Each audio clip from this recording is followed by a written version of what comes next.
that's fine. No, that's good. So, okay, got it. Live streamed. Okay. Yeah, live Will you, stream is on that YouTube. where's the live streaming? Anyone can look at it now in YouTube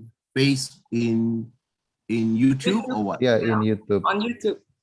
On YouTube. Will you send me the link also or what?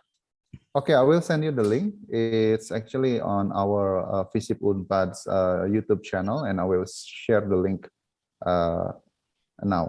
Okay. Oh no, later you can send. Okay, whatever you want, you can send later. Okay. You can put an email form. That's fine. All right. Okay, no problem. I don't need it now. Hmm. Okay, so I have it here. And what I want to do is I will just, as we spoke the other day, so I'm just having the water here. As we spoke the other day, I will be having I will be going through my slides. Then I'm just going to mention certain things. 40 minutes, I wrap up.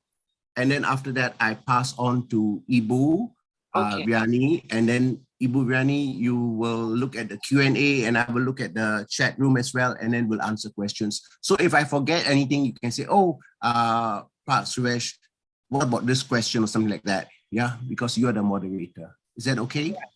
Okay, no problem, Pak Suresh. Okay, we will get started in 4 minutes, right, Pak Arvin? Betul? Yeah. We'll just wait for another audience to come. You know, Pak Alvin, I see you're very savvy with the WhatsApp. Everything you send in WhatsApp, I'm so impressed by you. It's actually WhatsApp is actually a very common platform for chatting. Yeah, in Indonesia, everyone use WhatsApp. Yeah, Bu Fiani. Yeah. Yeah. No, I agree. So I WhatsApp Norina and all that, and in Singapore and UK. But in Philippines, it's Viber. Oh, really? Yeah. And then in China, it's WeChat. Yeah. So I need to adjust and think, oh, where, you know. And of course, you know, every country has, and you know, in Taiwan, it's Line, yeah, Line. Yeah. Yeah. So yeah, I think every country has their own like most popular chatting platform. Like, Singapore is also Viber. It's also WhatsApp. Oh, when you WhatsApp tell also, Viber, yeah? people say, "What Viber? Why you waste time to do Viber?" But I said, people come from different countries. They have different. They feel comfortable in that way. Yeah, exactly. Except for China, I think they have their own. Because for the security reason, like, yeah. Yeah, WeChat, but it's very good, very good. My goodness, it's fantastic. Yeah. Okay, Pak Suresh. Before we are getting started with this, there will be opening that will be done by myself, and go to Pak Arvin for the opening remarks. Then I will give it to you after that. Yeah. Okay. 2 minutes more, we will get started with it. Ini juga ada, oh Bu Nurina is here, Pak Suresh, Bu Fiani. Halo Bu Nurina. Selamat pagi. Nurina is the one who introduced me to Pak Suresh and also Pak Irman Lanti, ya.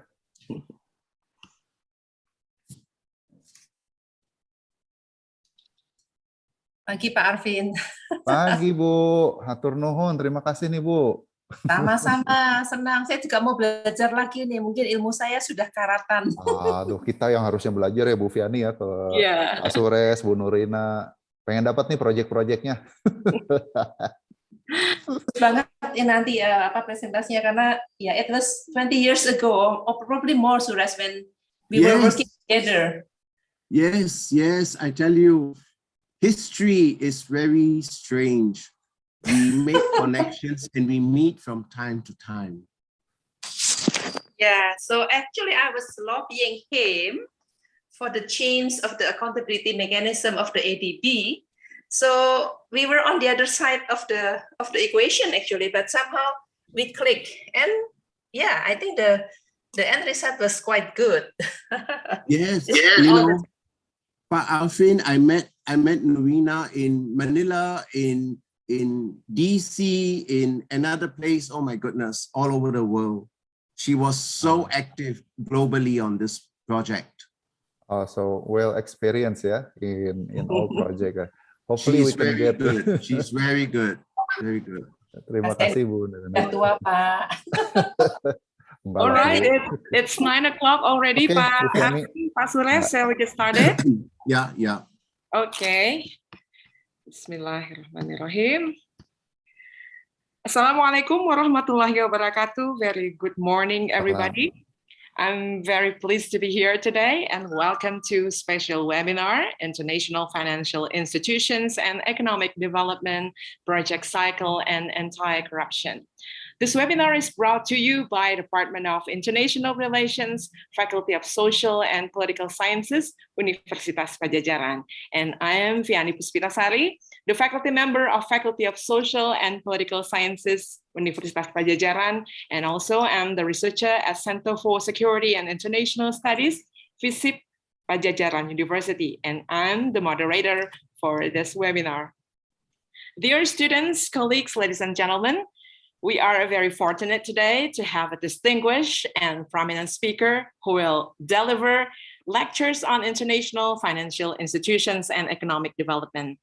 And this webinar will discuss background information on international financial institutions such as World Bank, the Asian Development Bank, and the European Bank for Reconstruction and Development, their project cycle, anti-corruption, and career opportunities in international development. All right.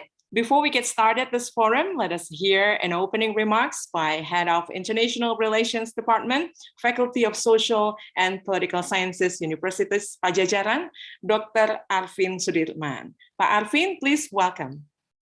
Okay, thank you, Bu Fiani, as our moderator in today's webinar, and also would like to say hi also to Pak Dr. Suresh and also Bu Nurina, who introduce us to this webinar, and also we are very fortunate and we are very honored to have Pak Suresh and Bu Nurina in our webinar. So as you can see that our webinar entitled the International Financial Institution and Economic Development, hopefully we can hear a lot of things, a lot of experience from Pak Suresh, and also maybe Bu Nurina, if you would like to also add some information about international project on the economic development, especially in terms of how international financial institution works, right?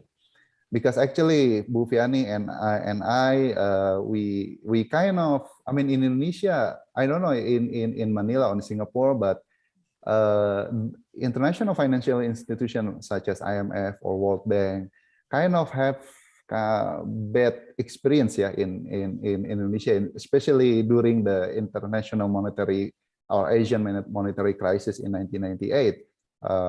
Maybe Bu Fiani still was at her first year on the bachelor degree, and I was still in high school during the 1998 monetary crisis. And it was very chaotic in terms of economic development.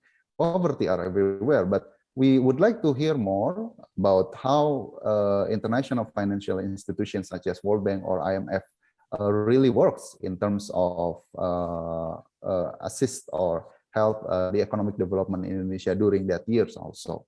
And thank you so much again, Pak Suresh, Bu Fiani, Bu Nurina, for having us here. And I would like to also encourage students to be proactive in this webinar, and then I hope that this webinar can be useful for your horizon also, and we hope that the webinar will be very fruitful and also very constructive for our knowledge. Thank you so much. Back to you, Bu Fiani. Thank you. Okay, thank you, Pak Arfin. And dear students, let us move to the main session. And before that, allow me to introduce our webinar lecturer, the one and only Dr. Suresh Nanwani, Professor in Practice, School of Government and International Affairs, Durham University, United Kingdom. Dr. Nanwani has more than 30 years development work experience in international organizations, including the World Bank, and he was formerly counsel at the European Bank for Reconstruction and Development and advisor at the Asian Development Bank. And he has a PhD in organization development from SAIDI Graduate School of Organization Development, Philippines, and Master of Laws degree from University College London, and Bachelor of Laws degree from the National University of Singapore. And he has lectured in various countries, including Australia, China, India, Japan, Korea, Malaysia, Peru, Singapore, South Africa, Spain, and the United Kingdom. And he is honorary research fellow at Birkbeck University of London, member of Practitioners Board Global Policy, a UK interdisciplinary peer-reviewed journal at globalpolicyjournal.com, and executive council member of Society of International Economic Law, a global organization for academic practitioners, government officials, and students on IEL research, practice, and development. And he is also a member of advisory board of the International Community Law Review, a UK peer-reviewed journal, and he has published widely on international financial institutions, law and development, and governance and accountability. And Pak Suresh will have 40 minutes to deliver the presentation. Then he will reserve other 40 minutes for questions and answer after he has concluded his presentation. And feel free to type your questions on the chat box available on your screen underneath. And Dr. Suresh Nanwani, the time and screen are yours. Please welcome. Thank you.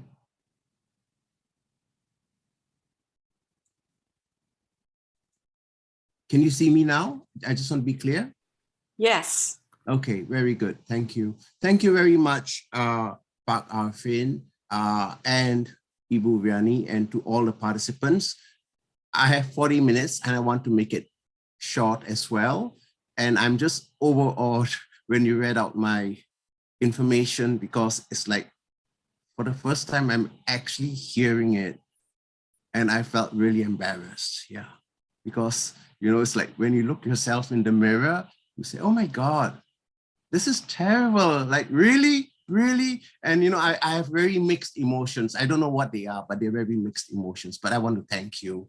And I was so struck by Pak Arfin when he mentioned about the crisis, the 98 or 97, the Asian financial crisis, and you all being so young. Oh my goodness. I wasn't young then. You know, you have the best in you, because the young will be the leaders of the future. And it is at this point, I would like to say, the students, with due respect to you, Ibu Riani, and to Pak Arfin, the participants who are the students, mainly, they are and will be the leaders for the future. In a way, you've made it really good for me to articulate this session, because you've said everything about me. I don't need to say anything. I will just move on. So when I move on, I will go through this webinar outline that I believe all of you have got. And later on, I think Ibu Riani will send you the other attachments. But this is the nuts and bolts of it. So very good. I will skip the first part because everything has been said. So that's like almost quite a bit done here. Now, my outline is on background information on IFIs, international financial institutions. Then I do project cycle with 2 simple case studies. I do anti-corruption, and then I end with career opportunities in international development.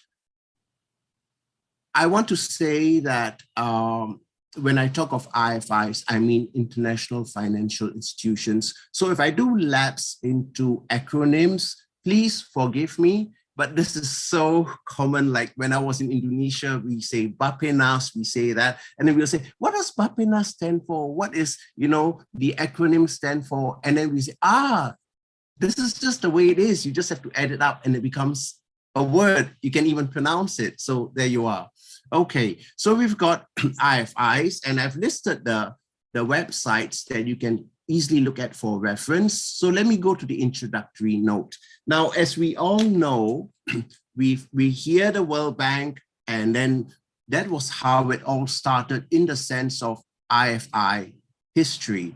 So let me just go back, because I'm a firm believer in history. History makes us what we are, who we are, and who we will be. It shapes the future.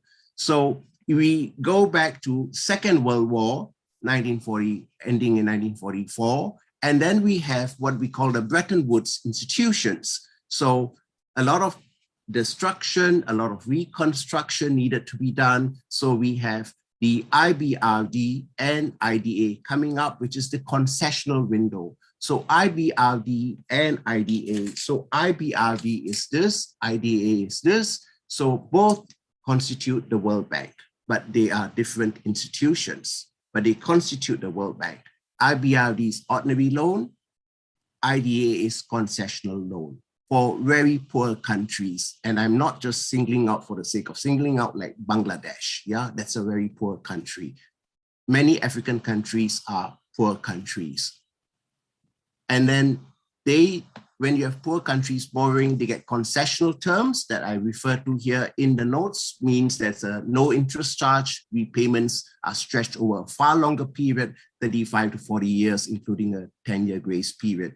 Even the ordinary loans is, because it's lent to countries, it's not what you call the high street loans where you pay a lot, you pay a very reasonable amount, yeah? It's because it's all shared between the shareholders. So then I go on to regional development banks, because it was found that when you have the World Bank, there was a need for regional. So of course, if you want to just break up the world or see where you can get the regions, you have, of course, the African Development Bank, then you have Asian Development Bank, Inter-American Development Bank called IADB, and EBRD, the latest, what I usually tease it, kid on the block, 1990s, yeah? So if you look at it, you can see here the dates of establishment: Inter-American, 1959, African, 1964, Asian, 1966, and EBRD, the latest kid on the block, 1991. And we all know what happened then. So I think it was the Soviet Union and, the countries that came up with it, the new countries came up with it, and that's why there was a need for reconstruction and development for that part of the world. Now we have World Bank Group that I just want to make it simple so that we are all clear, because as being a teacher, I also want to make sure there's clarity. World Bank is not the same as World Bank Group, WBG. World Bank, you remember I mentioned, is IBRD, IDA. Then you have three more. You have IFC, then you have MEGA, and then the last one is ICSID. So IBRD and IDA, the World Bank, that's public sector operations. Public sector means sovereign, you lend to the country, yeah? So the highway project from, say, Jakarta, and I'm just teasing here, although I've been to Indonesia quite a bit, maybe from Jakarta to Surabaya, one straight highway, yeah? And that would be by the ministry and all that, so that's public sector. But then you can have a private sector, say from just Jakarta to Bandung. Forgive me if I got it wrong, but let's just give an example, yeah? Jakarta to Bandung, direct expressway, and that is by private sector. So that's the kind of project that will be picked up by IFC and MEGA, yeah? Private sector. Then ICSID is not an IFI, it's just a center for settlement for investment disputes. That's it. That's all you need to know about WBG. That's it. Then now you have the Bretton Woods. I told you it was IMF that Alvin referred to, and IBRD. And of course, it still survives now in the sense of IMF does balance of payment support, and the IFIs that I'm talking about here are multilateral development bank types that do development lending. So that's the difference, yeah? IMF does balance of payment support. Then the dates of establishment, I've gone through it. And then now in 2010 onwards, we've got two new banks coming up, changing the landscape, the so-called traditional landscape of World Bank and regional development banks. Now you've got two new banks, Asian Infrastructure Investment Bank, AIIB, and New Development Bank. Indonesia is a member of AIIB. Needless to say, Indonesia is a member of many banks here, like World Bank and ADB, and also in AIIB. New Development Bank, the interesting thing about it is it's new. And when it's new, it's got founding countries, BRICS, Brazil, Russia, India, China, South Africa. So you have emerging countries coming up, BRICS. And with AIB is Asian. So you see the center of gravity has tilted in the sense of what used to be considered very global. Now you can see a huge focus on Asia, right? Asian, AIB, Asian. Of course, it's global, but it's still Asian because it's headquartered in China. New Development Bank, they want to say, we are new because the style of thinking is different. It's New Development Bank. And here you have, we go now to the project cycle. What I want to just walk through here is just the project cycle. Project cycle basically refers to something which is the framework used to design, prepare, implement, and supervise projects. Simple. If you're asked as a student, what is a project cycle? If you say it's a framework used to design, prepare, implement, and supervise projects, that's it. Pure, plain, and simple. I believe in simplicity, and that's what it is. So this is what I call the bread and butter of the operations of the IFIs. They do projects. You remember I mentioned public sector projects, sometimes private sector. So in World Bank, they do public sector projects, and both of this refers to the public sector operations. So you have identification stage. It's kind of simple if you think about it. When you do a project or when you want to go to school, what do you need to do? You need to think, okay, which school do I take? Where do I go? What do I want to do? What do I want to come out as? What do I want to be after that? So if you just map yourself out, likewise in a project, it's not really difficult. It's kind of really easy to understand the logic. You have identification stage, project concept note, then you have a preparation, and then you have appraisal, and then you have negotiation and approval, and then you have implementation and support, and then the last one, completion and evaluation. I want to stress here again, completion is you complete the project, yeah? The physical construction is done, but evaluation comes later on to check, has it been properly done? The whole project from start to finish. So evaluation is very good because we always need to have someone to evaluate. And of course, you would understand now when I say evaluation is not done by someone who's completed a project, but someone independent, because that person will have a bird's eye view to say, I'm independent. I'm not part of the project scope. I'm not part of the project.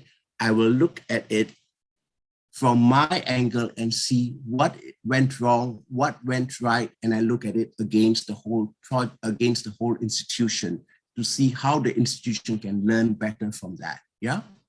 Okay. So you generally the project cycle duration is long by commercial standards. For example, it can be 8 to 10 years from the time it's identified till the time it's evaluated, sometimes even longer. And in ADB, same thing, you have country partnership strategy, preparation, approval, implementation, completion, evaluation.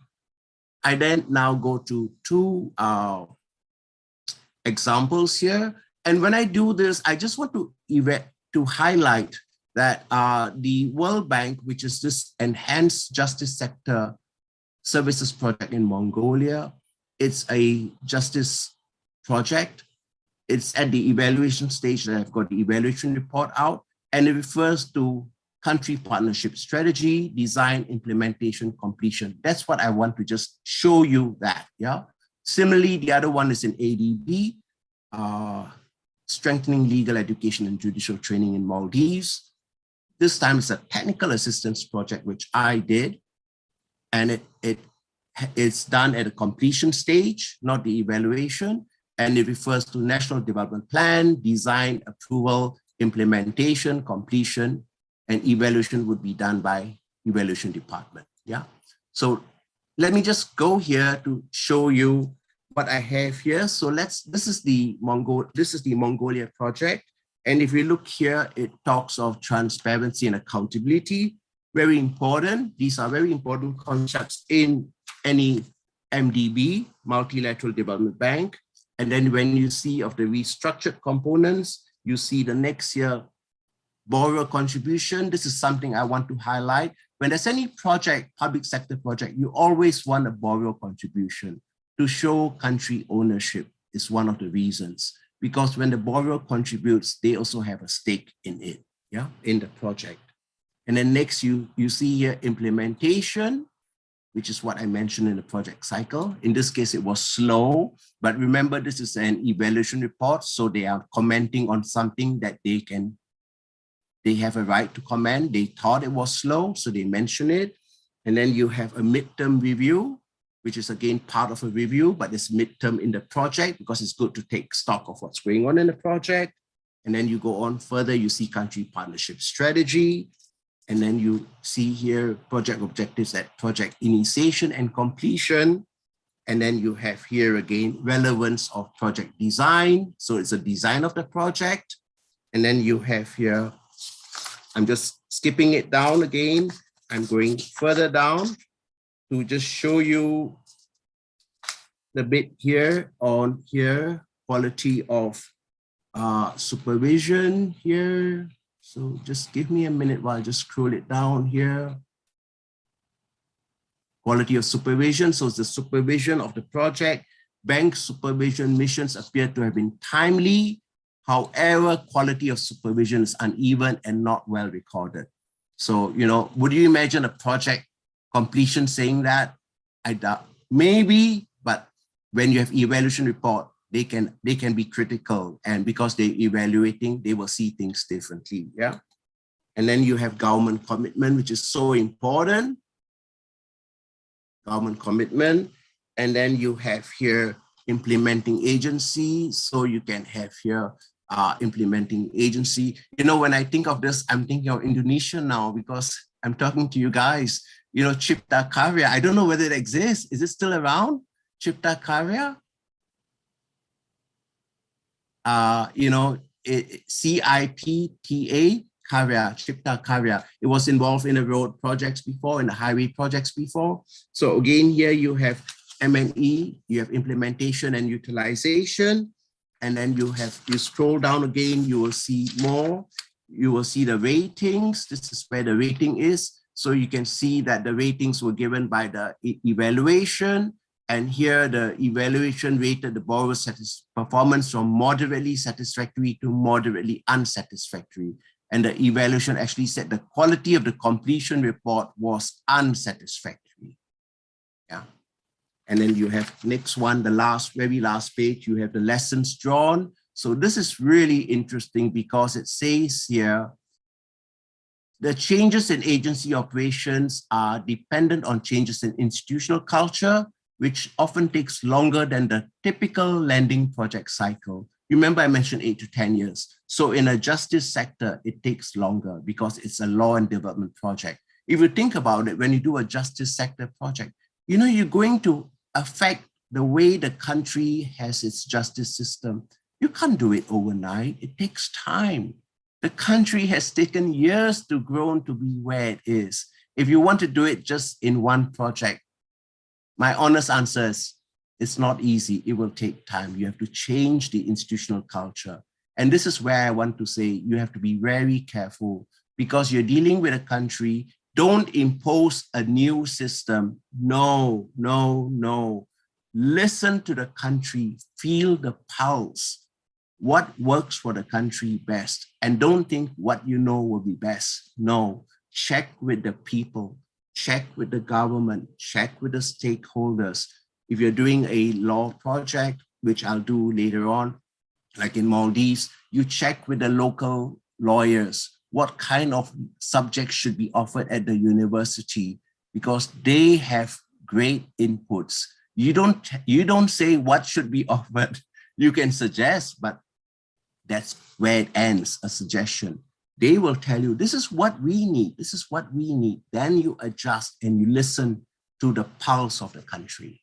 To me, that is what will make development work. Yeah. And then here is talks of implementation, and M&E is monitoring and evaluation design.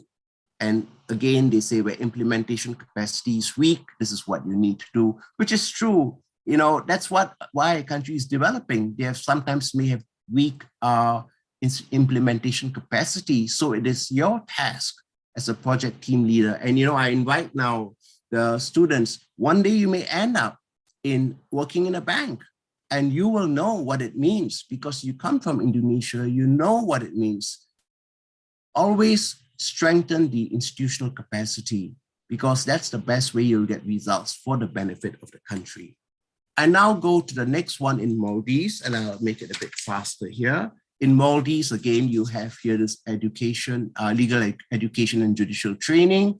It refers to the 5th National Development Plan. And under this project, what we did was 2 components. One was judicial training component, and the other one was setting up a law school. So the law school is called Faculty of Sharia and Law in the Maldives College for Higher Education, MCHE. So it's the first time Maldives is having a law school. Yeah, Maldives is a Muslim country.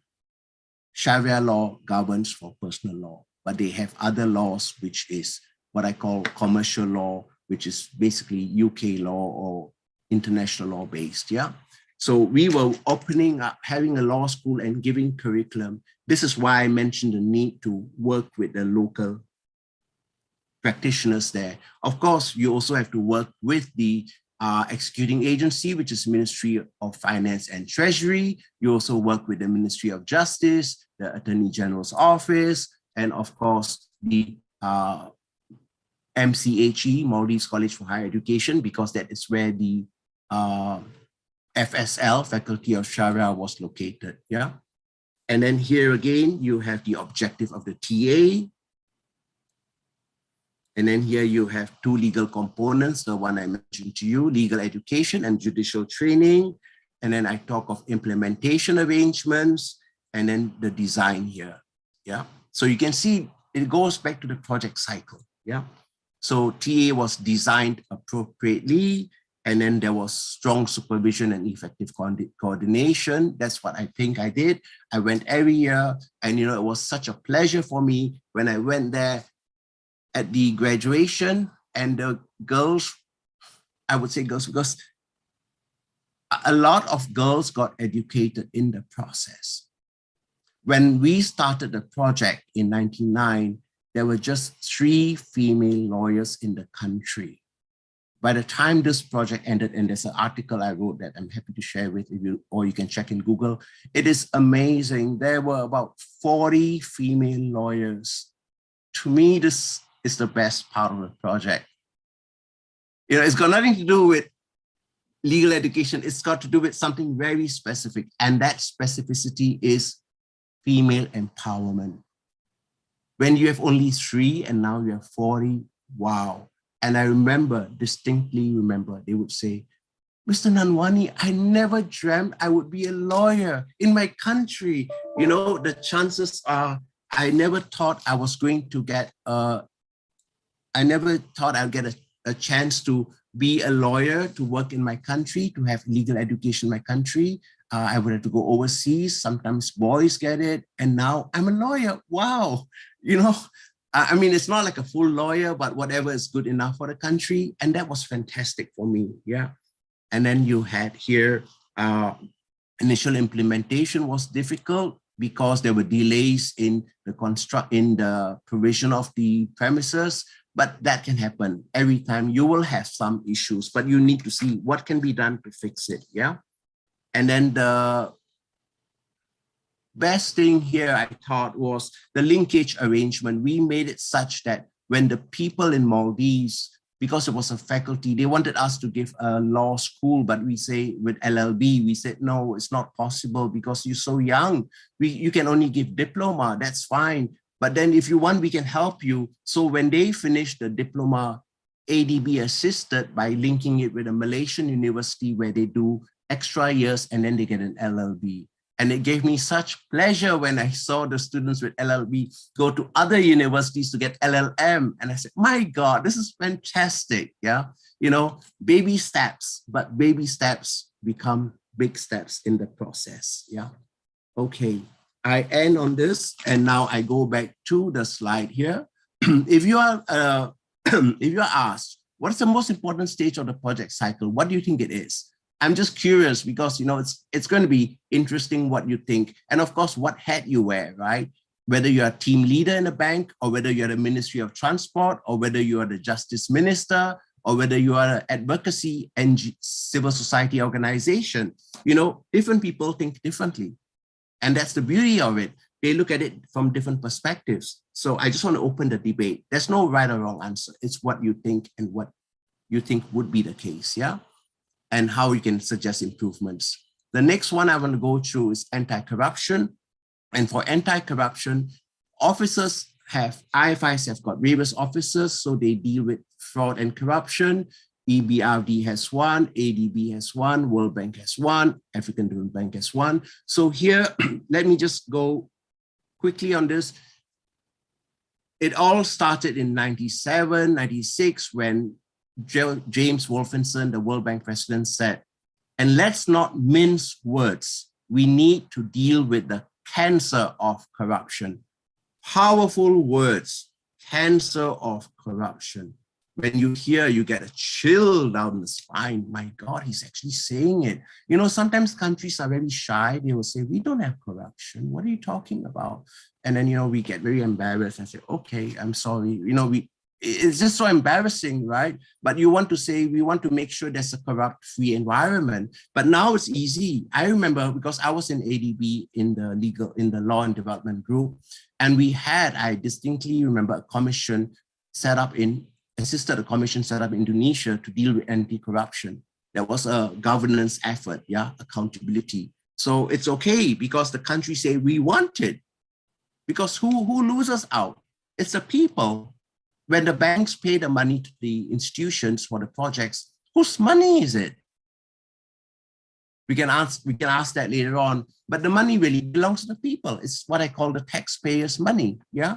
So this is really important. So when he said that, and then you have down the road, you actually have agreement to mutually enforce the debarment decision. So let me be clear on this here again. When we talk of that, let me assume that I'm from World Bank and Ibu Vianney is ADB, yeah? And Pak Sudirman, with due respect, I think he's left, but I'll put his name in.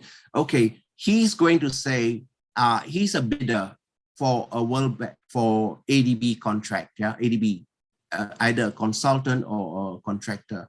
And what happens is, he engaged in corrupt practice. As I said, there are 4 prohibited practices: corruption, fraud, coercion, collusion. I'm sorry, I just mentioned his name. So what happens is, if he's debarred in ADB, he is also debarred by Ibu Vianney in World Bank.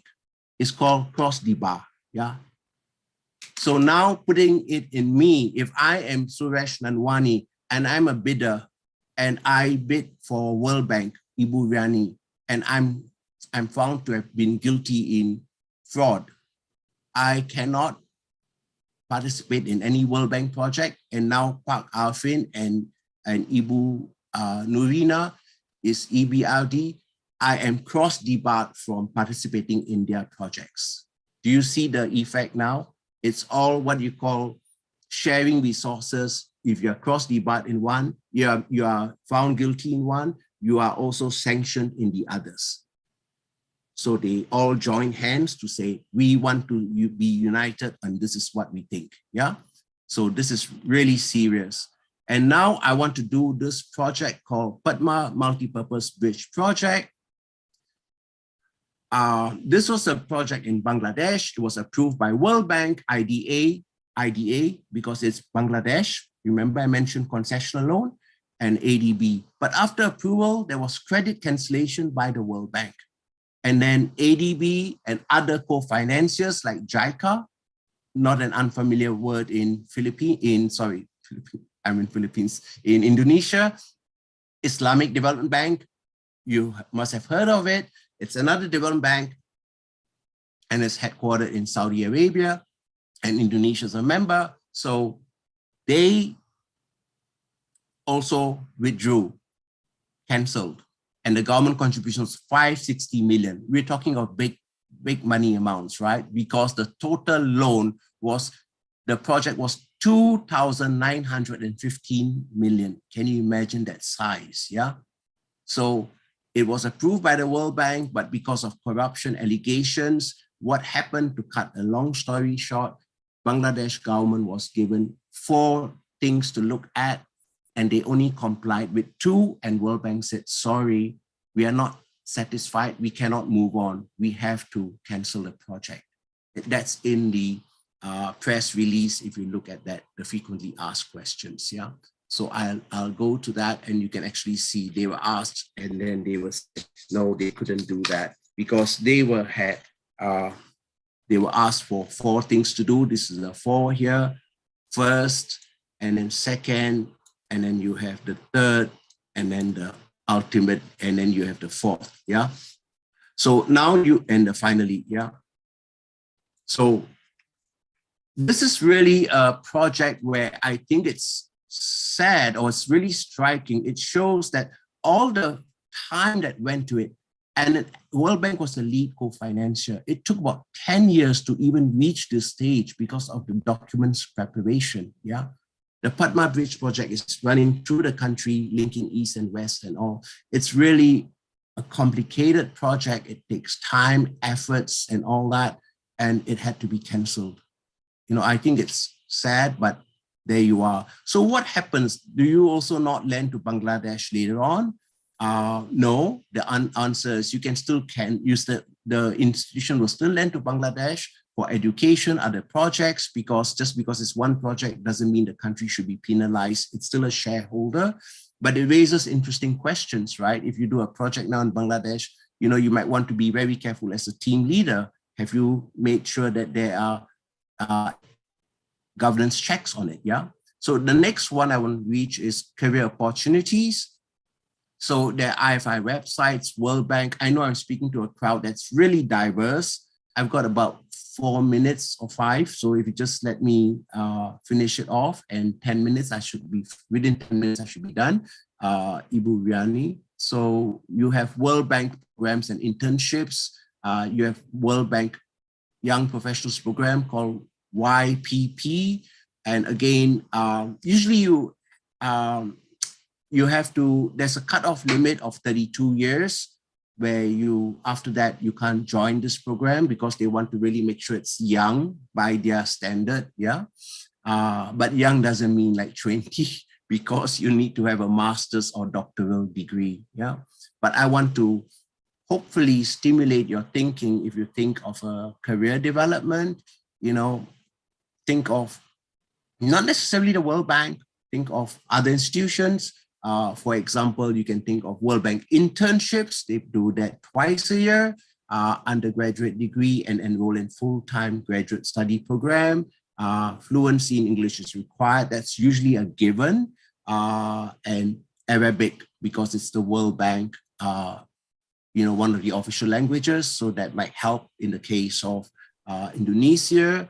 And then you have a ADB as a young professional program. Again, not more than 32 years. That's like a benchmark they use. And then you have ADB internship program again, but it's master's or PhD level. UN organizations. I want to touch on civil society organizations. You know, just don't think sky high. I want World Bank, I want ADB and all. Things start small, and when you start small, that's really it's what I call baby step, you know, a baby step, and then it leads on.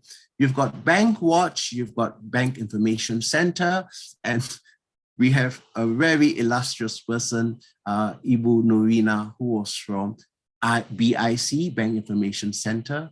She might chip in later to give her views on this. it's a fantastic advocacy CSO, civil society organization. And then you've got Bretton Woods Project, you've got Care International, Center for Poverty Analysis, a local NGO in Sri Lanka. I was just amazed. There were problems in a Sri Lanka project on highway construction, and this local NGO had to be engaged. And I was just struck. They were all female run. Wow. And they knew what they were doing on poverty analysis. Mm-hmm. You know, it's not easy. How do you measure poverty analysis? How much you earn, how you do this, what do you provide for the family? And in this case, in that highway, they had female-headed households, yeah? Female-headed households. How do you measure that? They came up with, how they would measure, how they would look at it. It really requires experience on the ground, and they could do it. It's a lot of research, but I think it's wonderful, and they did a fantastic job. They still are doing a great job. They're now actually working in South Asia very well. Then you got Counterbalance, that's in Europe, Mekong Watch, that's in the Indochina, NAPE, that's a National Association of Professional Environmentalists, that's in Uganda, NGO Forum ADB, that focuses on ADB and AIB, Oxfam Australia, World Resources Institute, where it's really a think tank. So the types of CSOs are advocacy, implementing, research, think tank. And I want to just canvas you the options there. So I highlighted CTA now, SEPA, because they actually had an intern for HR in administrative division for 3 months, undergraduate, postgraduate. You're not in Sri Lanka, but there may be one in Indonesia. Indonesia is teeming with CSOs, a lot of yayasans, I know that. Brilliant grassroots type, yeah? And when you work in developing countries, it's a plus because you are familiar with developing countries, yeah? The conditions living there, that's so important, yeah? Another one is Impact Pool, that's very, very useful. Sign up to be a member, you can always look. Because one reason, look, they even had a virtual career fair for women, just for women, fantastic, yeah? And lots of CSOs, lots of organizations participated.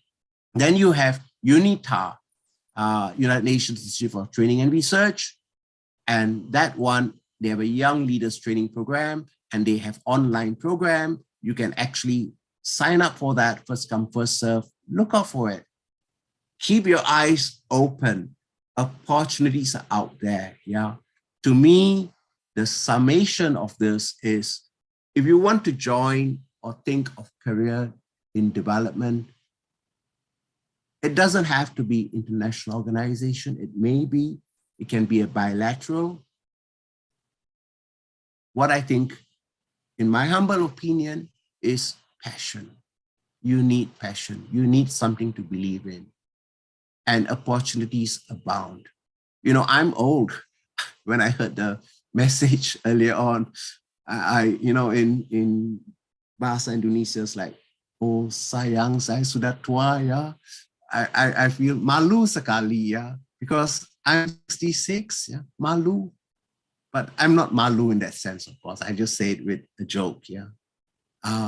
I am what I am here, but it has been ADB, working in international organizations, EBRD, and various things I do that make me so passionate about it. The passion when I see students saying, wow, I got a chance now to be a lawyer. I got a chance now to do this. One project I taught in University of New South Wales, and after 3 years, the lady from Vietnam emailed me, and that was the best present I ever got from a student. I am now working in the World Bank as a junior legal officer in Vietnam. Oh, hati senang, I was so happy because she found her career. And she said, if I hadn't done your subject, I wouldn't have thought about it. To me, that was the best present. Yeah. Really, truly the best present. So opportunities abound. In the 1980s, things were less. Now you've got GCF, Green Climate Fund. Indonesia is a member as well. They do internships as well. So think of those, yeah? Passion is very important. And believe in yourself. I come back to one point that I keep saying.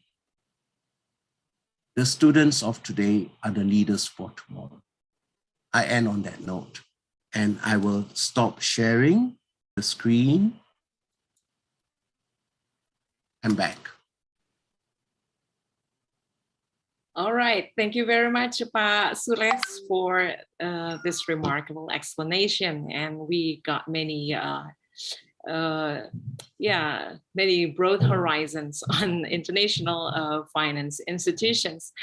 Well, thank you very much. And now, participants, dear students, ladies and gentlemen, we just have already had the interesting presentation from Dr. Suresh Nanwani. And now let's move to the next session, questions and answers. And we have approximately 40 minutes to discuss further on and thoroughly exploring the matters that have been presented. And for this, you can either type your questions, yet don't worry about making mistakes of typing questions, or you can post the question live to the speaker by clicking the raise hand icon, and I will choose the attendee for this type of questions. Yeah, please, for those who wish to post the questions on many things. Okay, question number 1 from May. Perhaps you could post your question directly to Pak Suresh. It will be very interesting. May? Please, yeah. Hey, hi, good morning, everyone. Good morning, Bu Fiani and Pak Suresh. My name is Azizi Kamishal Hadi Praitno, and I am very interested in the project itself because I was thinking, can a project be thwarted by the people or the community? What would happen if a project gets cancelled by the people or the state gets cancelled by the people of the state itself? And what if the people of the targeted states feels unsafe that they don't want to receive the project? Thank you. Wow, what a loaded question. Do I call you May? Yeah? Okay. May, you've asked such a powerful question. When you ask that question, do you mean are you referring like to the initial stages, like the project design, the project identification? That's very interesting because you remember I mentioned the project cycle, yeah? So I'm sorry, my sharpener is oval shape. It's not a cycle, yeah? But imagine it's a cycle, then you might understand that, yeah? I don't have a cycle. Well, maybe if I put this, then this is a cycle. It's a rubber band, yeah?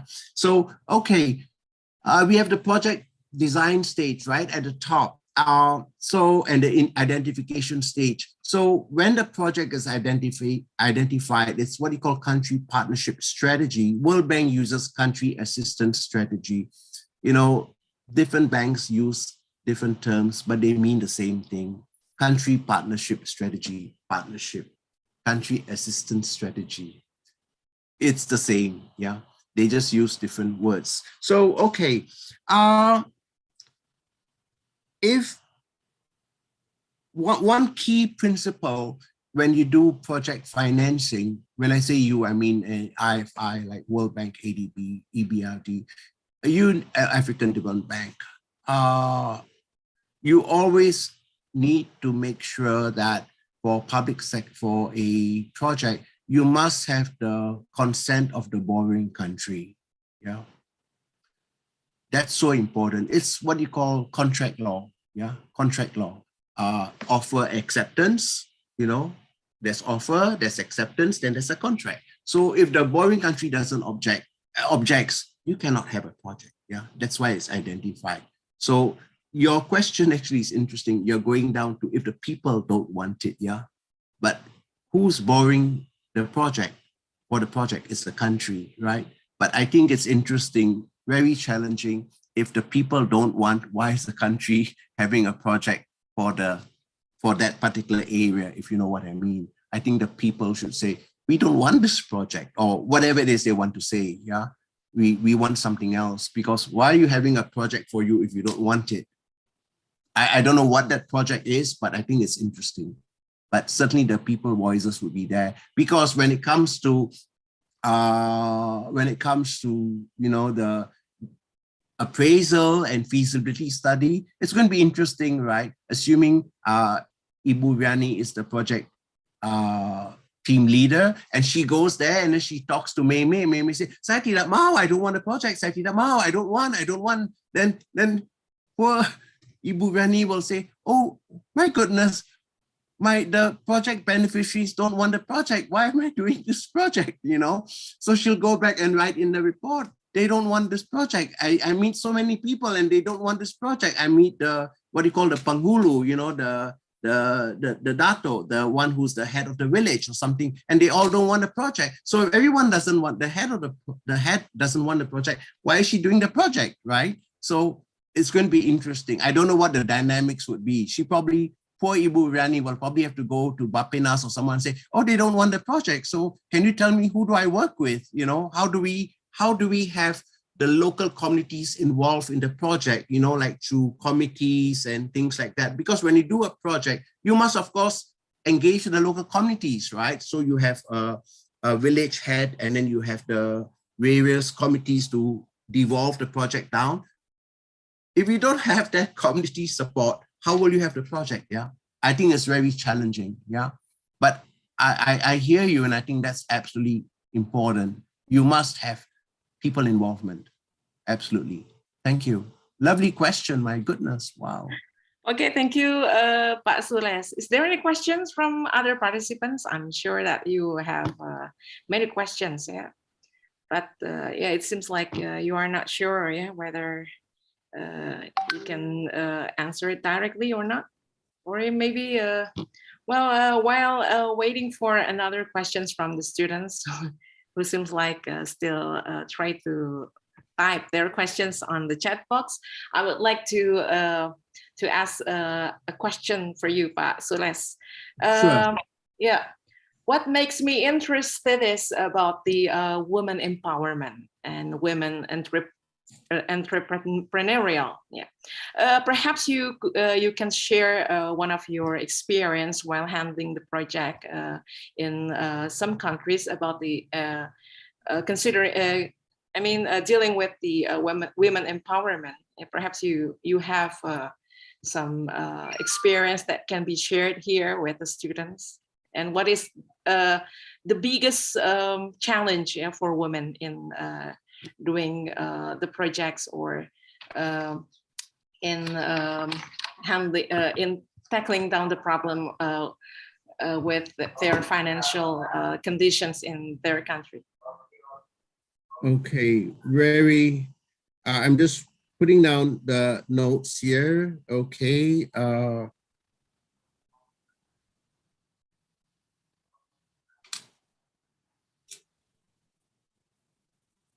Okay, very important. You've underscored a very important point. ADB and other organizations, we have what's called gender policy. And when we say gender policy, it is actually women, talking about women, not men, if you know what I mean. They use a neutral term, but they really mean women, yeah. And it's because, very simple, half the population in the world generally is female, yeah. It's strange when you do a project or when you are in a room and you see all male. Where are the women? Manada. Oh my goodness, yeah. I always feel, like in my throat, like, oh my God, like what's happening? Why am I not seeing the women here? Yeah.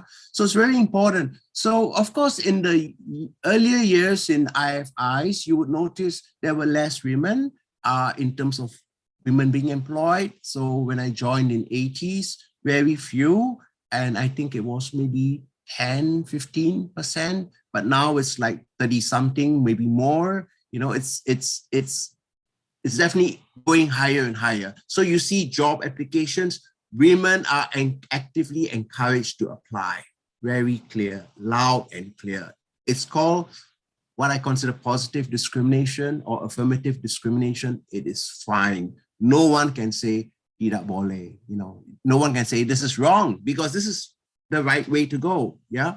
So now you have projects where you have for example, at a time when people do projects, they may not measure measurables, like in a water project, carry water from the canal to the farm. And then, women have to put on their, what do you call the pots of water, something like that, or, what do you call the baldi to carry, whichever way it is.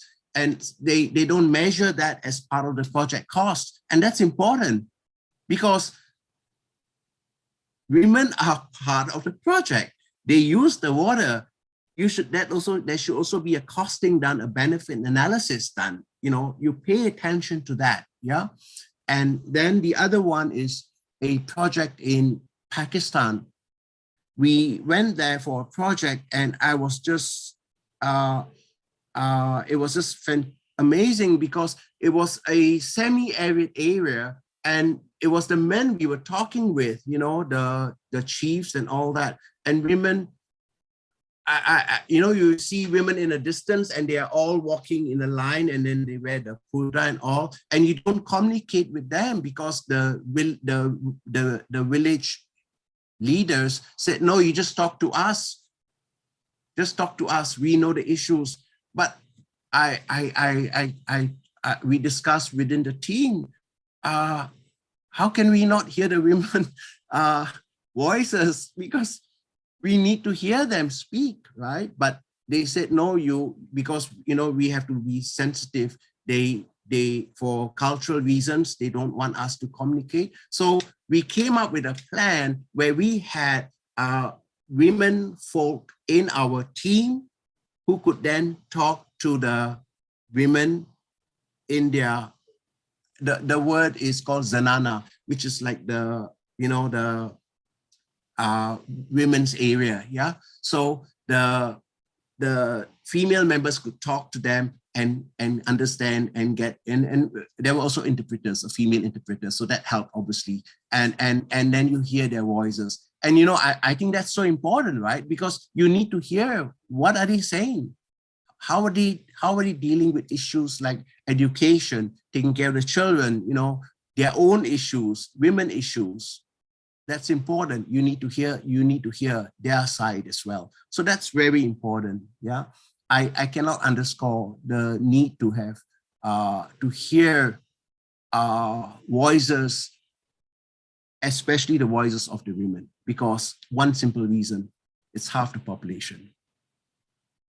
Okay, thank you, Pak Suresh. Then is there any questions from the participants? Yeah, it seems like, okay, Kanya Zafira, okay, please pose your question directly to Pak Suresh. Yeah, he will be very happy to communicate with you. Kanya, please. Okay, thank you so much for the opportunity, Bu Fiani. Good morning, Pak Suresh. My name is Kanya, and I want to ask something that there is so much thing point out from the project itself, such as female empowerment and then the education and etc. But I want to ask you about the indicators of the success of the project that has been carried out. Is there any certain indicator that determines the success of the project? If there is so, what are the most influential indicators for the success of the project? Thank you. Indicators, yeah.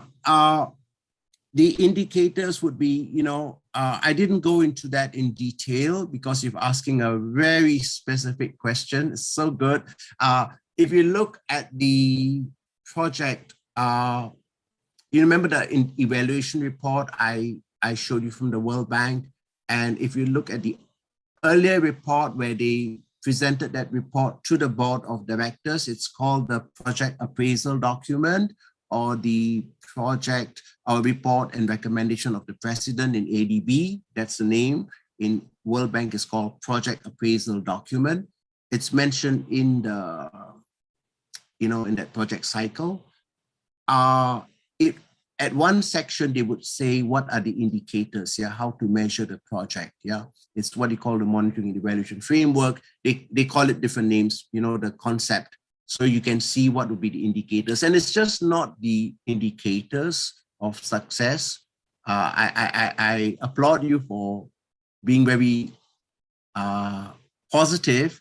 At the same time, you also need to be brave as a project team leader to say, what do you think are the risks?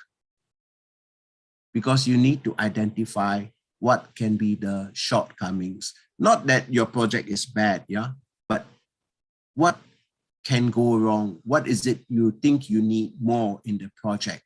And they're just being very honest views of you as a project team leader. Of course, when you're the project team leader, you're not the only one doing the project. You're the team leader, but you have your team with you. And when you have your team with you, you have a lawyer, you have a safeguard specialist, you have a social development specialist, you have procurement specialist, you have highway engineer, you've got a big team with you, not as big as you want it to be, because everything has to be measured by what your boss says you can have, and you have to justify it. Because you're the team leader, you need to coordinate. You also need to do your own work, and then you need to coordinate with the government, you need to coordinate with the people, you need to coordinate with the bank's board of directors, also with the management, with your boss, with the government, with the people. You need to coordinate with many people, right? So you can get a sense of knowing what would be some risk, what would be and how to handle it. Because just knowing what the risks are, you also need to know what measures you can take, because that shows how you can plan and how you can manage those risks. Because sometimes when you do a project, there's always a risk, right? You're going to do a highway from, say, Jakarta to Surabaya. Yeah, there may be a risk. You're going to run through, Java is so crowded. You're going to run through farmland. You're going to run through maybe some land which is, owned by it could be farmland, it could be wetland, it could be forest, it could be physical or cultural resource, a temple, or it could be a mosque, it could be something. You can't just run through it, right? You need to plan what is going on. And that's why you need to have a lot of planning in the process, So you need to identify that. So in summation, I would say that you would identify that, and that's where you would come up with what you think would be the success of the project. But it's only a guess that you make, right? Because when you do a project, of course, as a project team leader, you want to say it's going to be successful, but that success will only be measured 8 years later, right? You can't say now it's going to be a success. When I did my project, I didn't know it was going to be a success. I was just praying it would be a success. In the meantime, when there was delay in the project, the premises were not ready. There can be delays here and there. Even in the Mongolia project, there were delays here and there. You can't envisage that, right? Sometimes you can have disasters happening. So you need to be very well planned. Thank you. Excellent question. Thank you, Pak Suresh. Okay, next question, perhaps from the students. It seems like there were two women students, who posed questions. So where's the boys? Where's the men? Okay, so here is the man, from Faris Sabit Taufik. Okay, Faris, you could pose the question directly. Okay, first of all, thank you, Bu Fiani, for the opportunity that has been given. I'd like to ask a question to Pak Suresh, but before that, I am personally touched by what you mentioned earlier about how the community is practically the heart of a development. And from what I could gather is that empowerment seems to be the key approach in this discourse. So my question is that along with the Indonesian government's decision to accept assistance from the IMF in 97 and 98, there was negative feedback received by the Indonesian people themselves. And as we know, this policy had a very detrimental effect on the lower layers, causing distrust and major social movement at that time. So we can understand that there have been failures from the Indonesian government itself, domestic debtors, and foreign creditors, and even the IMF also had miscalculation in setting strategies to prevent the escalation of the crisis. So how should the crisis settlement proceed? Is there any other solution or approach that should be taken by each stakeholder at the time so that we don't repeat the same mistakes in the future? That's my question. I would like to give back the time to Bu Fiani. Thank you. Okay, thank you, Faris, and you can answer it directly, Pak Suresh. Thank you. Wow, it was such a powerful question. In a way, I'm really struck by it. You know, Faris, may I call you Faris? You notice in my presentation, I talk of IFIs, yeah, international financial institutions, and basically they're into development lending. I didn't talk of IMF, right? I only mentioned IMF in the Bretton Woods, and I mentioned it and I came out of the window straight away because I said Bretton Woods is the origin. It had World Bank, it had IMF, and then of course the World Bank became IDA as well, and then you have the regional banks, and then you have the new financial architecture like AIB and NDB and others like Islamic Development Bank. Yeah, there are others also like we call the sub-regional development banks, but I don't want to go into that because the main four are Asia, Africa, Europe, and Inter-America. Yeah. So I didn't deal with IMF, and actually, I'll be very honest with you, I don't know much about IMF. I'm sorry, you've caught me in a very embarrassing position, but I don't know. And I'm ready to say that because I don't know anything about IMF. I'm not an economist. IMF, as far as I'm concerned, is not a multilateral development bank. It is for balance of payment support.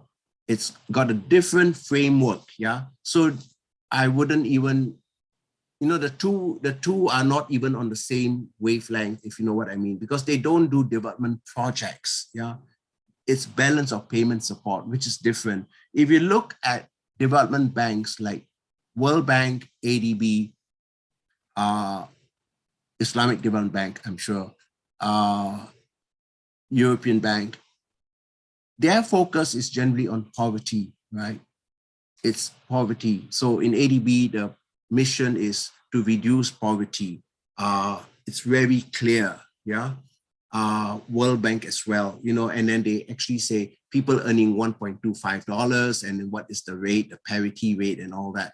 And when they go into that, those are just economic terms, yeah. Poverty is poverty. When you see poverty, you know it, okay? So I don't deal with IMF and it's not part of my remit.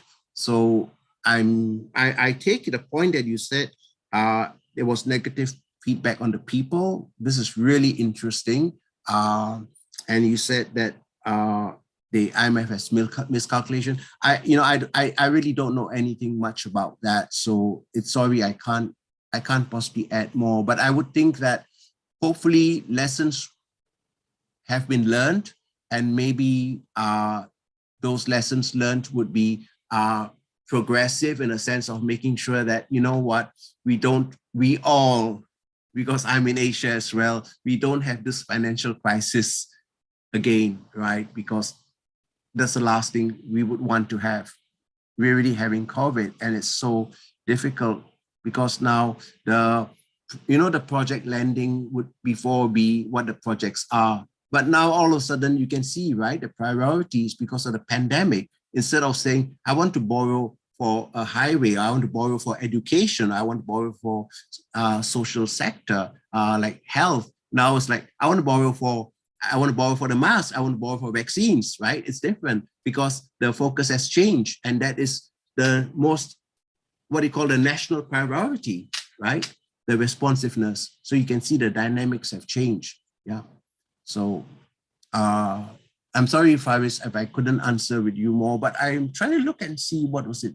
So how, is there any other solution that should be taken by each stakeholder? I would have thought that it's very good if all parties are at the table. And of course, if the parties are at the table, some may not be allowed at the table, but their views should be heard. Yeah. So the views that should be heard would be the institution and the government, because if they're working together, that's so important. And I think that's very important that the views of the stakeholders are also incorporated.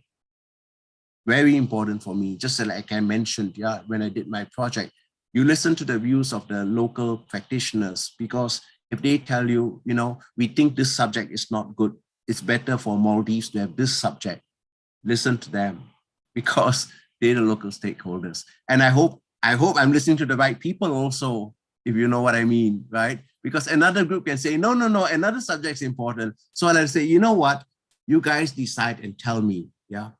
Because I can only have 4 subjects, or we can only have 4. We cannot have 5. You decide what should be the 4. Do you understand? That's also a legitimacy, right? In terms of knowing what it should be and who should decide. Should the government decide? At the end, the Ministry of Education? Should everyone decide? Should they agree? You know, to me, that's important, that decision-making process. I agree. Yeah, it's important. Does that help you, Faris? I think the point is to be very open to have views heard. That is what I can definitely say. Yeah.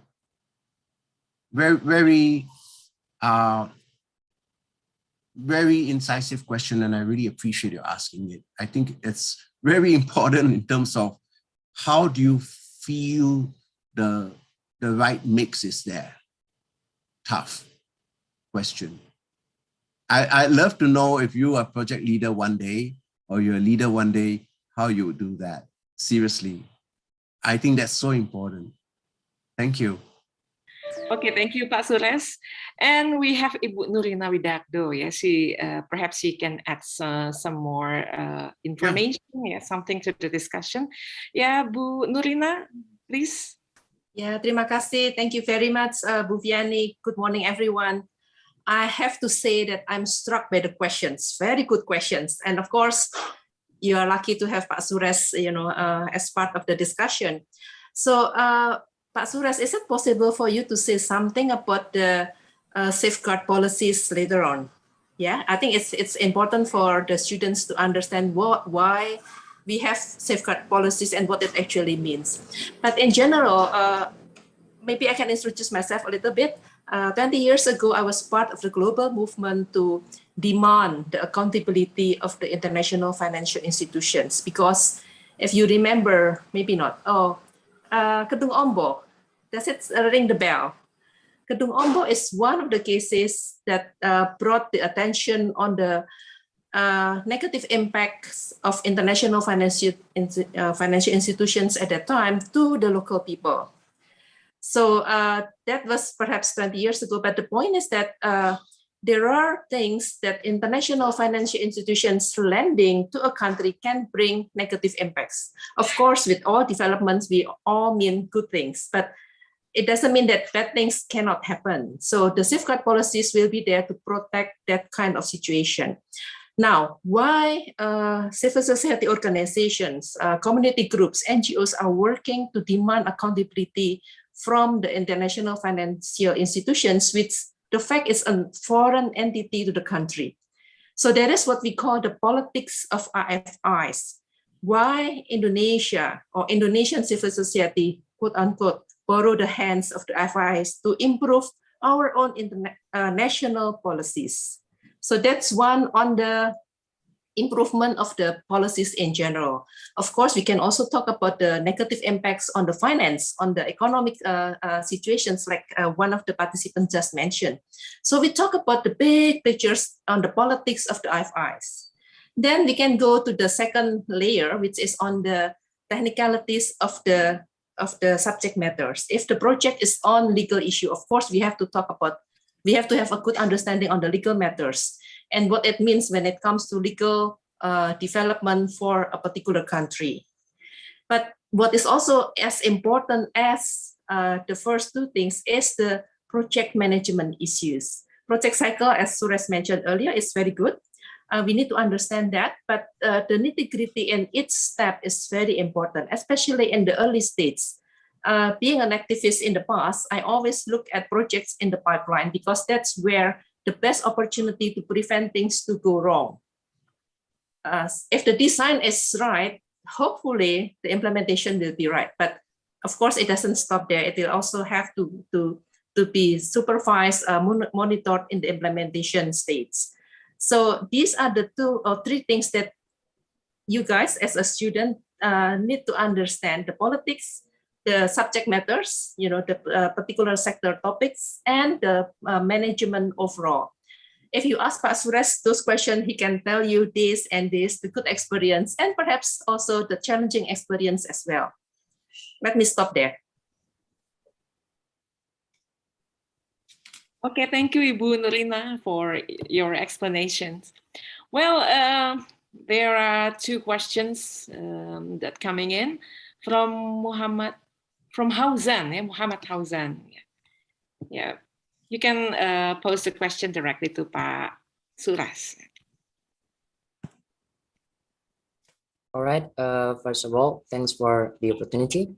Good morning, Pak Suresh, Bu Fiani, and fellow friends. So my question, Pak Suresh, from your presentation before, I recognize that lots of these project cycles are done by the ADB. So I'd like to ask if Regional Development Bank like ADB is currently considered to be more proactive than the World Bank. And if it is, what makes it happen? I think that's all for my question. Thank you. Wow. It's like as if I'm asked to be a judge in a beauty contest here. Very tough. I don't know the answer to that. And anyway, I am not part of the World Bank and I'm not part of ADB in terms of being like, I'm not an employee there. But I see things a bit differently from the way you've crafted the question. It's not like which is more proactive. I think that's a matter of opinion, really, to be very honest. I always believe in being very clear in my answers, matter of opinion. If you ask someone in the World Bank, of course they would say, I assume they would say, we're very proactive. If you ask someone in ADB, the person will say, I'm very proactive. But if you ask another kind of person, they will say, well, we're both proactive. You get nuanced answers, right? Both proactive. So how do you judge? And I don't even like to use the word judge because it sounds so judgmental in that sense. If you want to make an informed assessment as to proactive, the best way, in my view, is to get someone outside the box. Mm-hmm. Someone outside the box can actually determine that. And I want to even mention now, if they determine that, what is the purpose of determining what is proactive? Proactive, meaning proactive in what? In lending. The more you lend, the better. So if you lend 500 million instead of 400 million, you're proactive. Is that an indication? I think someone talked of indication of success or something right earlier. Is that an indication? To me, my 2 cents worth, no. The amount of money is irrelevant, right? It's the engagement, yeah? It's how you farm out. And this is where I want to come up with something called coordination and cooperation. I didn't touch this, this is just a bird's eye view, which just goes to show how big and important this topic is. And I like, if with your permission, Ibu Rani, to touch on what Ibu Nurina mentioned earlier. So coordination and cooperation. We had, when I say we, the world had this in 2006 or 8, you had the Paris Declaration, and then you had the Accra Agenda for Action. And it was amazing because in the Accra Agenda for Action, they actually said civil society, there was a need to deepen engagement with civil society as independent development actors. I think that was the wording used.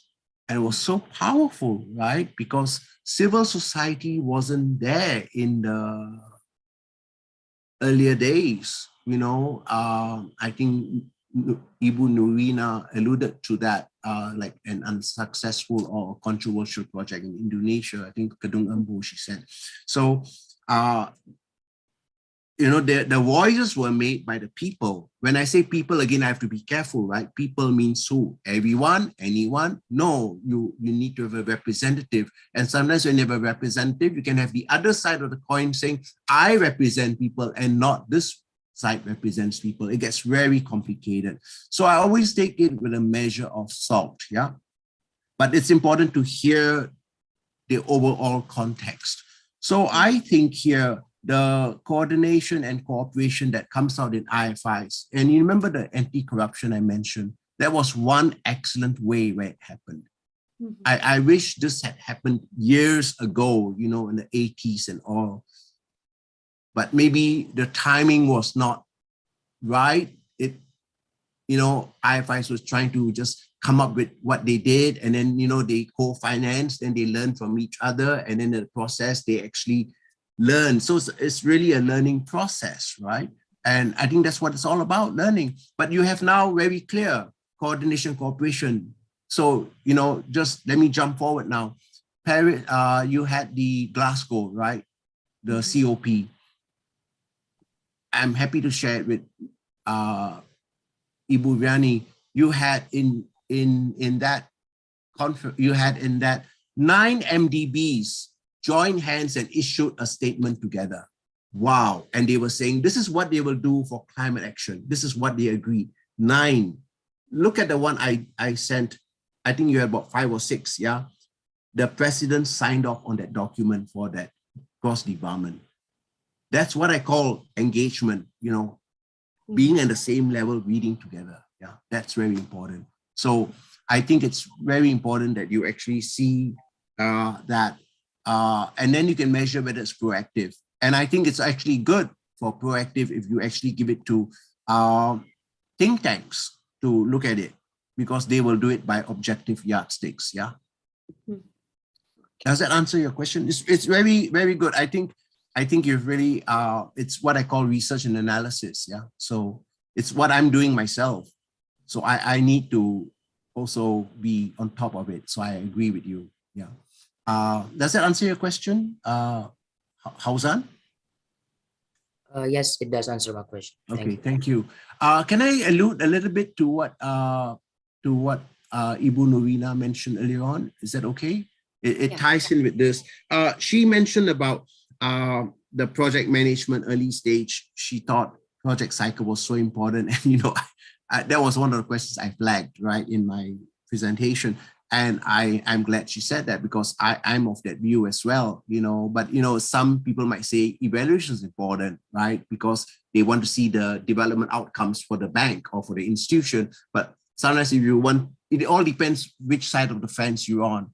And of course, I think design is so important. If the design is faulty, you can't repair, because you're repairing it, you know that the battery tidak boleh jalan, yeah? If it's not working, what are you working for? You need to really make it work, yeah? So to me, that's important. And it's like, how I say, it's the building block, yeah? If the building block, the base, the brick, yeah, is not strong, and then it's weak, and then you want to build more and more elements or components of the project, everything will fall. The house will just collapse because the foundation is not strong. If the foundation is not strong and secure in terms of the feasibility study, the need for it and all that, and then you want to build more and more bricks, it will collapse. Because if halfway it's collapsing, then everything will collapse. But if this is strong, you know how to build up, to improve it, as a pyramid, it will be improved.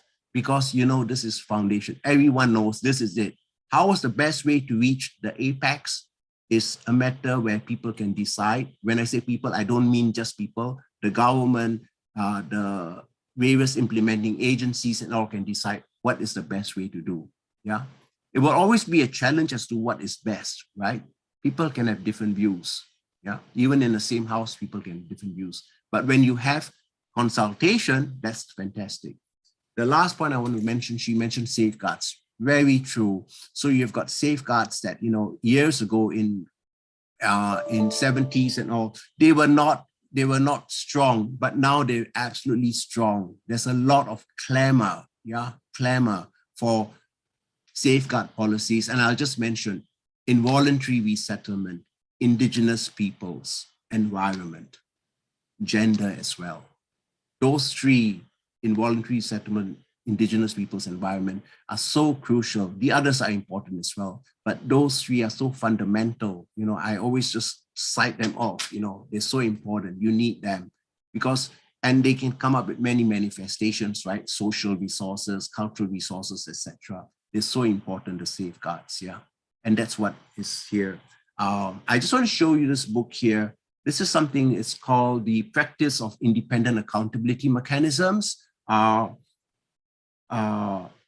Towards Good Governance in Development Finance. This is something that Nurina at the earlier stages was working on for ADB and other organizations in IFIs as well, in terms of having accountability mechanisms. So it's linked to that. Yeah, I didn't mention that because that was not part of my area here, but I think it's a good fit for the students to know about that.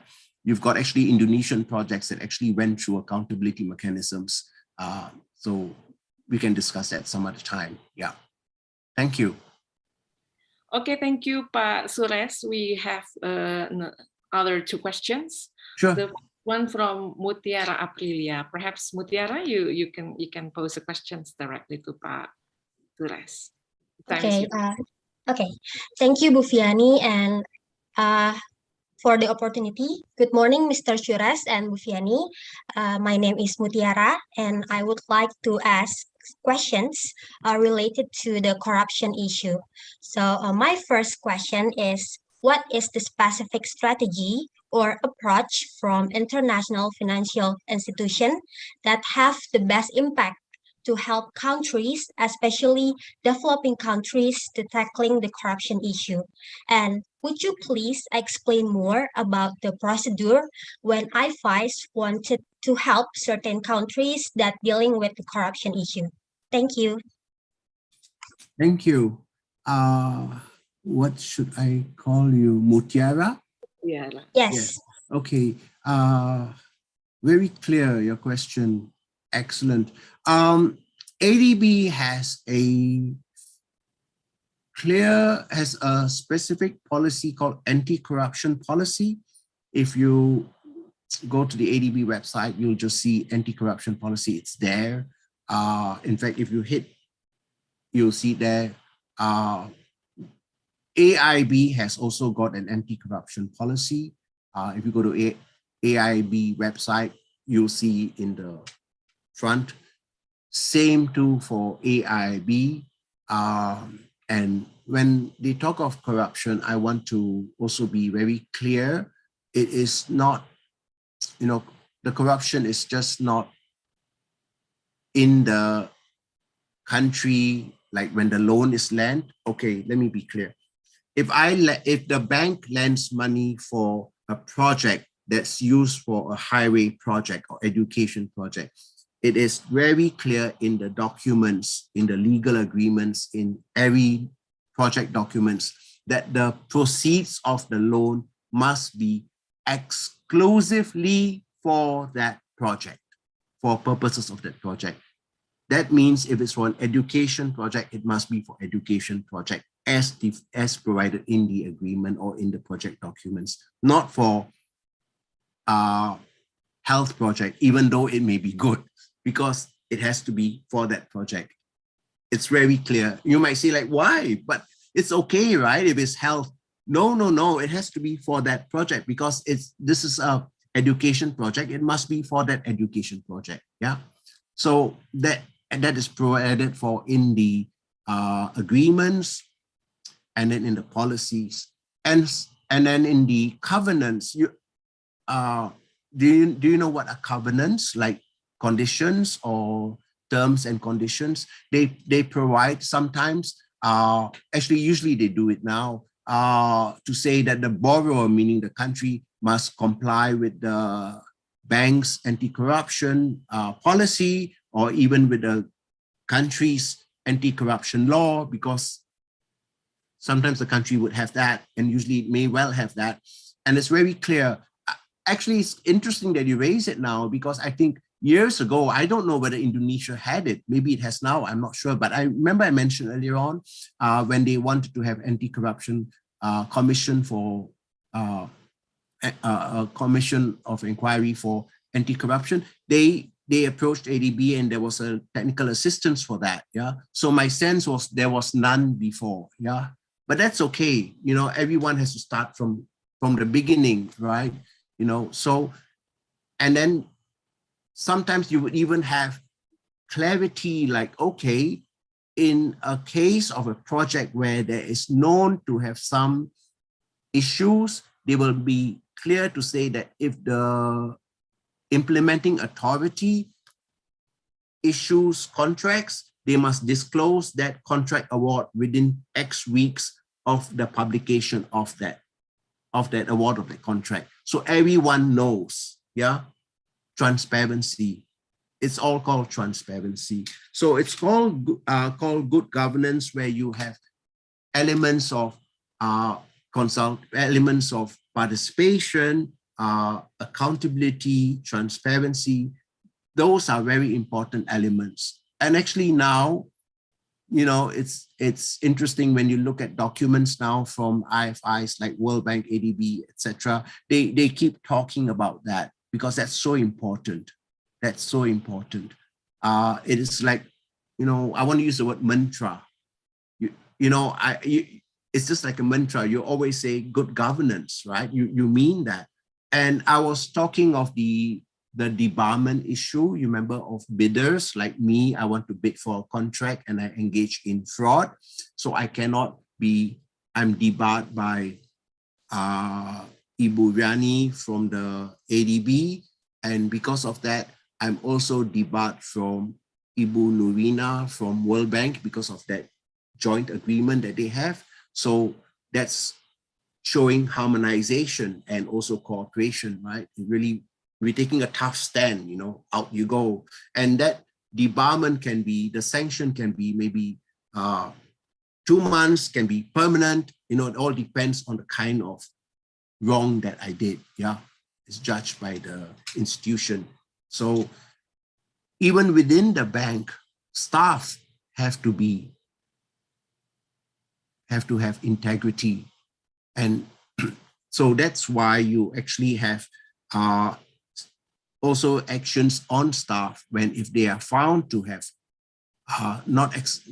where they are found to have engaged in activities that are inappropriate, appropriate actions will be taken by the bank, like dismissal, very clear. So they have what is called code of conduct. So you actually see that emerging, not just code of conduct for the staff, also code of conduct for the board of directors, etc., because it's very clear. So, you know, years ago, you may not have had that. I can say in ADB, years and years ago, it was there, but, you know, over the years, it became very strong, you know, that we need to be serious about it. Because if we are talking of anti-corruption, we also need to make sure that all staff have that integrity in them. Not to say that they don't have, but you want to make sure. So you have what is called sign-off, you know, like declaration. Every year you do annual declaration that you are okay, or you comply with it, you know, you sign off on it because it shows a declaration that you're signing off. I think it could also apply in national institutions, right, or national authorities, or even in a company. I don't know, you know, if it trickles down, you may want to have that, because it's all part of good governance, right? You want to make sure that there's a sense of professionalism, etc., and you want to have that. Very good. I think it's actually a very powerful question you asked, because and also when you talk of procedures, how to help the country, there can be lots, because it's for the country to actually say, we want it this way, we want it that way, and it's for the bank to decide, right? To see, okay, how can we help? How can we really help you in that? If you want to have a commission, okay, maybe a technical assistance to tell you what you want to do. But then I think that's just where it stops, because who should really decide on the commission? It's the country, right? You may say, oh, we want this way, we want that way. That's for the country to decide. But if they want the help, the financial assistance to think along the lines, yes, why not? I mean, I think this is an excellent opportunity that I'll be surprised if any IFI didn't want to do. Sure. I mean, I know ADB did for many countries, yeah? So that's very important. Thank you. Okay, thank you, Pak Suresh. Well, I think it's 10:35. Yeah, will that be okay if we add more time for one more question? Sure, yeah, please. I'm enjoying this. This is so wonderful. You've got, as Nurina was saying, this is so wonderful. The students are just, my goodness, just brimming with energy. Yeah, they're really curious with this topic, Suresh. There's one more question from Rachel Yuanita. Yeah, Rachel, you can ask your question. Yes, thank you, Bu Fiani, for opportunity. Good morning, Pastores. My name is Rachel. I've read article that said during the COVID-19 pandemic, the Chinese economic actually experienced positive growth 3% when the global economy was minus 4%. And my question is, according to you, it's possible that domination of the US dollar will be replaced by China's yuan, as we know that how powerful US dollar all the time. And thank you.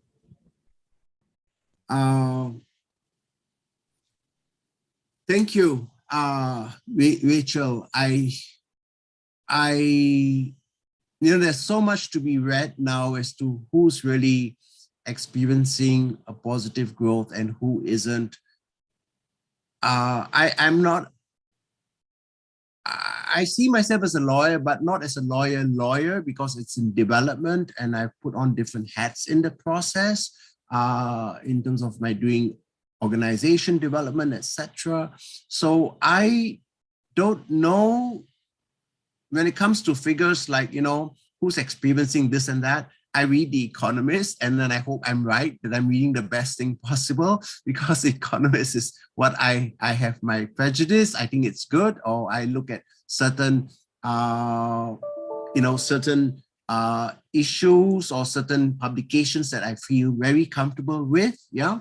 And I would look at that, or if it's like from a entity that I can understand, because sometimes if I read, I also don't understand, like, okay, if they say this, one, and I'm being honest with you, I'm not an economist myself, so I don't know. I'll just believe what they say, and then I'll say, but why do I believe what they say? And then if I ask my friend, they say, no, I don't think we are actually experiencing 3%. It's what I call fake news or what? And then I'll say, okay, that's interesting. I'm asking someone from the ground, right? And the view is a bit different. So who do I really trust? So it depends the source that you get from, yeah? And I think at the end, it's really a mixed bag, right? Because it can be, what sectors are you looking at? Or are you looking at, no, it's okay, it's fine. I think it's wonderful when you have human interactions in these sessions. It's really good. It's all depends on who you, where the figures are coming from and what do they really mean and translate to, yeah? And as to the other question that you say about the domination of dollar replacement by the renminbi or the yuan, I think it's, I don't know the answer, because this is, I'm not an economist. I'm not, I can look at a crystal ball and I'll say like, I don't know the answer. And it's true, I really don't know the answer. I mean, I hear so much now about cryptocurrency that I don't even know where is it going, yeah? So all I can say is, where I come from, I just think how much is the domination by I really wouldn't know whether there's been a lot of talk about that. That's true. You're absolutely right. Yeah. About the yuan, and also could be other currencies coming more to the fore, you know, like the weighted currencies that one would hear that there could be a stronger emphasis on that. Maybe euro, maybe, you know, other currencies. So, or a basket. So I really don't have the answer to that. I'm not in a position as an economist or to have that sight to say that. I do know that the dollar is still used quite a lot, and maybe that's the way it is. If I want to buy a ticket, you know, like a foreign ticket, if it's going to be priced, it's US dollars, but maybe that's the way it's here. I don't know whether it's the way in Indonesia, but I know in some countries they will quote you in dollars because it's so easy to quote. But maybe one day will come when things might change. Yeah, you have options. That's possible. Yeah. Thank you very much. Thank you. Okay, thank you, Pak Suresh. I think this is the end of our session. Yeah. Well, I know that there must be many more questions coming in, but well, I'm sorry to say that we are in the end of the session, Pak Suresh, and I very appreciate your coming on this special webinar. Thank you so much for the explanation, for the new knowledge that you share with us, and also thank you so much for all attendees, students, and ladies and gentlemen, and also for Bu Nurlina for your active participation in the discussion session and during this webinar. And I hope this forum give you more insightful understanding, particularly on international financial institutions and economic development, project cycle, and anti-corruption. And once again, thank you very much and goodbye. Assalamualaikum warahmatullahi wabarakatuh. Have a very nice day, Pak Suresh. And I hope that we will see you again in the next occasion and the next opportunity. Thank you. My very best to all the students and all the participants. Thank you. Thank you, Pak Suresh. Yeah. Thank you. Yeah, goodbye, everyone. Bye-bye. Bye-bye. Thank you so much. Have a nice day, Pak Suresh. Bye-bye. Thank you, Pak Suresh. Have a good day. Thank you all.